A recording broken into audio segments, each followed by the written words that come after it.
बिस्मिल्लाहिर्रहमानिर्रहीम। अस्सलाम वालेकुम, नमस्ते, सत श्री अकाल। आज फरोज खान साहब की जेर सदारत में हमने एक दरखास्तनामा पेश किया डीजीपी साहब के साथ, और ये दरखास्तनामे में जैनुल मंडल में जो दंगे फिसाद हुए उसकी तफसीली बयान की। और अहम ये चीज है कि दंगे हुए और दंगों में जो लोग मुलविस है उनके ऊपर एफआईआर दर्ज करना चाहिए।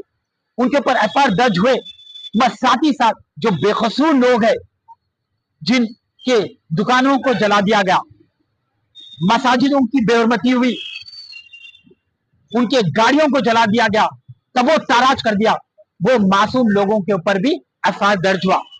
तो हम डीजीपी साहब से गुजारिश करें कि अच्छी तरीके से जांच पड़ताल कीजिए और जो बेकसूर है उन लोगों के ऊपर जो एफआईआर रजिस्टर्ड हुआ उसको नल एंड वॉइड कीजिए, क्योंकि इंसाफ कायम करना जरूरी है। तो ये टीआरएस की हुकूमत नहीं है, ये बीजेपी की हुकूमत नहीं है, ये कांग्रेस की हुकूमत है, ये रेवंत अन्ना की हुकूमत है। और हमारे क़यादत में किसी बेकसूर के ऊपर एफआईआर नहीं रजिस्टर्ड हो सकता। हम इंसाफ का मुतालबा करते हुए, इंसाफ की दुआई देते हुए यहाँ हम रुजू हुए डीजीपी साहब, और डीजीपी साहब ने हमको अच्छी तरीके से पैगाम दिया कि वो बेहतरीन तरीके से तहकीकात कर रहे, और जो बेकसूर लोग के ऊपर अगर से एफआईआर रजिस्टर हुआ तो उसको नल एंड वॉइड करने वाले हैं। और याद रखिए कि आपके दिल में जितनी आग है, बेचैनी है, उतनी आग और बेचैनी हमारे दिलों में भी है। तो हमारे मसाजिदों के ऊपर हमला किया गया, हमारे कुरान मस्जिद की बेहरमती की गई, मेंबर रसूल के ऊपर हमला किया गया, गरीब मुसलमानों की दुकानों को जला दिया गया, घरों को जला दिया गया, गाड़ियों को जला दिया। ये जो तकलीफ है हमारे दिल में भी है, और कांग्रेस के कायदीन खामोश नहीं बैठने वाले। टीआरएस की हुकूमत रहने दो, किसकी भी हुकूमत रहने दो, हम हक का मुतालबा तो करते आएंगे, हक की बात को बुलंद करते हुए आएंगे। और याद रखिए, हम आपको फिर तयकीद देते हैं कि कांग्रेस जमात सख्त खिलाफ है नफरत के बाजार से। हम नफरत के बाजार में मोहब्बत की दुकान खोलना चाह रहे। तो याद रखिए, आप सोचेंगे या गफलत के कोई शिकार हो जाएंगे आप कि नहीं कांग्रेस की क़यादत है तो कांग्रेस के जो मुस्लिम कायदीन है वो खामोश बैठेंगे, ऐसा नहीं है। हम हक का मुतालबा जरूर करते हुए आए थे, करते हुए आए हैं, और आगे मुस्तकबिल में भी करते रहेंगे। और हमारे पूरा भरोसा हमारी कांग्रेस गवर्नमेंट पे कि जो बेकसूर है उनको इंसाफ दिलाएंगे, जो कसूरवार है उनको सलाखों के पीछे भेजेंगे, अमन और सुकून कायम करेंगे। क्योंकि हमारा अहम मकसद है कि गंगा जमुना तहजीब को बरकरार रखना। गणेश चतुर्थी का माहौल है, अब इसके बाद मिलादुन नबी का माहौल है, तो हमारा फर्ज बनता हम यहाँ के मुकाबले गंगा जमुना तहजीब को बरकरार रखना है। तो आप लोगों से भी गुजारिश है कि ये मौजू को संजीदगी तरीके से लीजिए और अफवाहों के ऊपर भरोसा ना कीजिए, बयानबाजी मत कीजिए, और पूरा भरोसा कीजिए रेवंत रेड्डी की हुकूमत पर और हमारे तेलंगाना की पुलिस पे। हम अमन और सुकून कायम करेंगे। इंशाल्लाह आप देखेंगे कि आगे मुस्तकबिल में जैनुल मंडल में अमन और सुकून से आदिवासी मुसलमान भाई मिलकर गुजारा करेंगे। और यही हम तवक्कुआत कर लेते हुए आपसे गुजारिश करते हैं कि पूरा भरोसा कीजिए कांग्रेस के ऊपर और हमारे तेलंगाना पुलिस पे। और मैं फरोज खान का फिर शुक्रिया अदा करता हूँ क्योंकि दर्द है, फिक्र है, जो जैनुल वालों से बराबर रास्ते में थे, जब से दंगे फिसाद छिड़ गए थे, जब से लेके अब तक बराबर रास्ते में। आज हम आए इनकी जेर सदारत में एक दरखास्तनामा पेश किया, और हमें अच्छी तरह से पता है, 100% पता है कि हमें इंसाफ मिलेगा। जय हिंद, खुदा। मैं अजीम खान अर्जुल आला जैनुल एमपीटीसी एक्स एमपीटीसी आज फरोज खान साहब के साथ मिलके डीजीपी महेश भागवत साहब के पास जो आने का मकसद है हमारा, जैनूर के अंदर जो 4 तारीख के दिन जो इंसिडेंट हुआ, जो दंगा जैनूर के अंदर 4 तारीख को हुआ, उसके ताल्लुक से डीजीपी महेश भागवत साहब से हमारी मुलाकात हुई। जैनूर के जो हालात है उसके बारे में डीजीपी साहब को हमने पूरा तफसील से बताया है और उनसे हमने इंसाफ की मांग की है। जैनूर के जो हालात है, प्री प्लान किया गया एक इशू है जैनूर का, जो कि आदिवासी लेडी है, हम भी उसकी मजम्मत करते हैं। उसके साथ जो बुरा हुआ हमको भी वो तकलीफ है, लेकिन इसमें गांव के जो बेकसूर लोग हैं, जो बेकसूर आवाम है जैनूर की, उनके साथ जो नाइंसाफी हुई, जो आदिवासी लोगों को चढ़ाकर उनको यूज करते हुए दूसरे जो लोग हैं, जो भी दूसरे पार्टियों के लोग हैं, जो शरपसंद लोग हैं, वो लोगों ने ये प्री प्लान करके मार्केट बंद करा के इसके अंदर डीएसपी जो सदैया साहब है, एसपी है आसिफाबाद के, उनका भी हाथ है। उन्होंने एक दिन पहले जैनूर की मार्केट को बंद करने का ऐलान किया था। दूसरे दिन जब जैनूर मार्केट बंद हुई तो हमको किसी को मार्केट में आने की इजाजत नहीं थी। पूरी मार्केट पुलिस के अंडर में थी। जब पुलिस के अंडर में मार्केट थी तो पुलिस का ये फर्ज बनता था कि मार्केट की हिफाजत करे, हमारे मस्जिदों की हिफाजत करे, हमारे जो इबादत गाह है उसकी हिफाजत करे, हमारे घरों की हिफाजत करे। जैनूर के अंदर 3 तारीख के दिन पुलिस बंद बोलने के बाद 4 तारीख के दिन कुछ ऐसा हुआ कि पूरे लोगों को मार्केट से हमारे बाहर करके पुलिस साथ में रह के मार्केट को जलाया गया, मार्केट को लूटा गया, हर दुकानों को लूटा गया, मस्जिदों में बेहुरमती की गई कुरान शरीफों की। 4-5 मस्जिदों को, जैनूर की जमा मस्जिद, बिलाल मस्जिद, उमर मस्जिद, मस्जिद फारूक, नूर मस्जिद, ये पूरे 4-5 मस्जिदों में अफरा तफरी की गई, बेहुरमती की गई।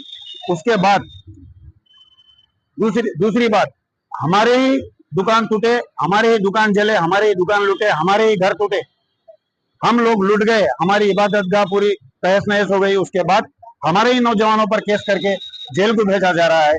इसी के लिए महेश भागवत जी से मिलने के लिए हम लोग आए थे। जैनूर के हालात उनको पूरे तफसील से बताई गई। जो कि जैनूर के अंदर एक्यूज है कनका यादव राव, उसको आश्वासन दिया है डीजीपी साहब ने, उसको हमने अरेस्ट करके जेल को भेजा है। और हमको पुलिस के ऊपर, डीजीपी साहब के ऊपर, आईजी साहब के ऊपर पूरा भरोसा है, वो लोग हमारे साथ इंसाफ करेंगे। और यही इरादे से हम लोग आए थे। हम फिरोज खान साहब के काफी शुक्रगुजार है, हमारे रशीद खान साहब के काफी शुक्रगुजार है, जिन्होंने हमको यहाँ तक आने का मौका दिया, हमारे साथ आए। कौम का दर्द इनके अंदर है, जब तो इन्होंने हमको यहाँ लाकर 2 दिन यहाँ पर संभाल कर हमारे साथ आके हमारे दर्द को बयान किया। और हम उम्मीद करते हैं कि फिरोज खान साहब, रशीद खान साहब रेवंत रेड्डी साहब के कान पे ये बात डालेंगे और रेवंत रेड्डी साहब को साथ में लेकर जैनूर के पूरे जायजा हालात पूरा बताएंगे। और हमारे लोगों के साथ, हमारे दुकानों के साथ, मकानों के साथ, मस्जिद के साथ जो कुछ भी हुआ उसका हमको इंसाफ दिलाएंगे, ये हम उम्मीद करते हैं। खुदा आप प्रूफ देंगे। देखिए, अगर एफआईआर इश्यू हो गए तो एफआईआर में से नाम आप निकालिए। तो ये तवक्को रखते हुए तेलंगाना पुलिस बेहतरीन काम कर रही, रेवंत रेड्डी की सदारत में कोई दो डाउट नहीं है।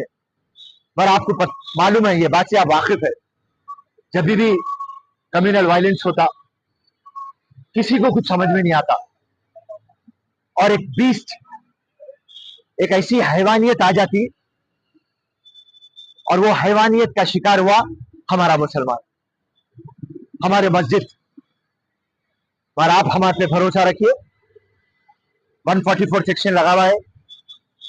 जैसा सिचुएशन नॉर्मल होगा, जितना भी माली नुकसान हमारे मुसलमान भाइयों का हुआ, कांग्रेस गवर्नमेंट उसका कॉम्पनसेशन देंगी। कलेक्टर के पास एक लिस्ट बन रही, एमआरओ, आरडीओ, स्पेशल ऑफिसर्स पूरे वो काम पे लगे हुए हैं।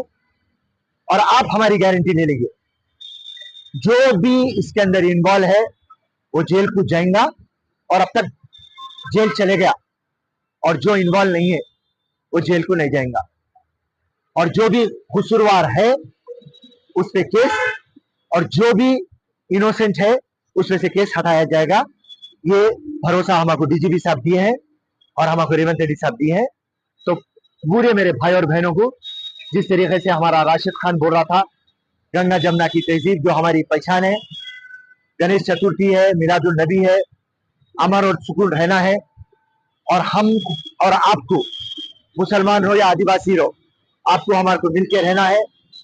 चंद लोग आदिवासियों को भड़काए, ये बात से पूरा तेलंगाना वाकिफ हो गया और तेलंगाना पुलिस भी वाकिफ हो गई। और जो भी ये लोग हैं जो भड़का के ये हंगामा करे, उनको तो छोड़ना नहीं है और बड़ा से बड़ा केस उनके ऊपर डालने वाले हैं, अंडर ट्रायल करने वाले हैं और उनके राउडी शीट खोलने वाले हैं। और जितने भी कानूनी दावपेश है तमाम लगाएंगे और हकदार को हक देंगे और कसूरवार को जेल भेजेंगे। जय हिंद, जय कांग्रेस। सवाल, बहुत सारे मुस्लिम लीडर कांग्रेस से नाराज है, कांग्रेस के लीडर से नाराज है और एआई की बातें कर रहे हैं कांग्रेस मुस्लिम लीडर के बारे में, उनके बारे में क्या कह रहे हैं? निकाय के लिए सब जैनूर के सब्जेक्ट पे कोई मुस्लिम लीडर आवाज नहीं करे, ये नहीं करे कांग्रेस पार्टी के लोग। देखिए, हम अपोजिशन में नहीं है, जहां पे आवाज कर रहा हम आवाज करें। पहले दिन से मैं मुख्यमंत्री से बात करा, पहले दिन से कलेक्टर आसिफाबाद से, डीजीपी साहब से, आईजी साहब से, एसपी साहब से, हर किसी से हम बात कर रहे हैं। सो अपोजिशन में होते तो कुछ हमारा रवैया अलग होता। आज रूलिंग पार्टी में है हम, पर इसका ये मतलब नहीं है कि हम हक नहीं दिलाएंगे। जैनूर के जो भी लोग हैं पूरों से मैं टच में हूं और यहां एक जिंदा गवाह है जो सामने है। आज मौका आया, मैं डीजीपी ऑफिस ला लिया। हर वक्त हम मुख्यमंत्री, गवर्नमेंट, पुलिस से हर रोज बात करते थे, तो ये बात गलत है कि इसके ऊपर हम बात नहीं कर रहे थे, तवज्जो नहीं दे रहे थे। ये बात टोटली रॉन्ग है। 24/7 हम लगे हुए थे, आज भी लगे हुए हैं और जब तक आप लोगों को हक नहीं दिलाएंगे हम आराम से बैठने वाले नहीं। जय हिंद, जय कांग्रेस।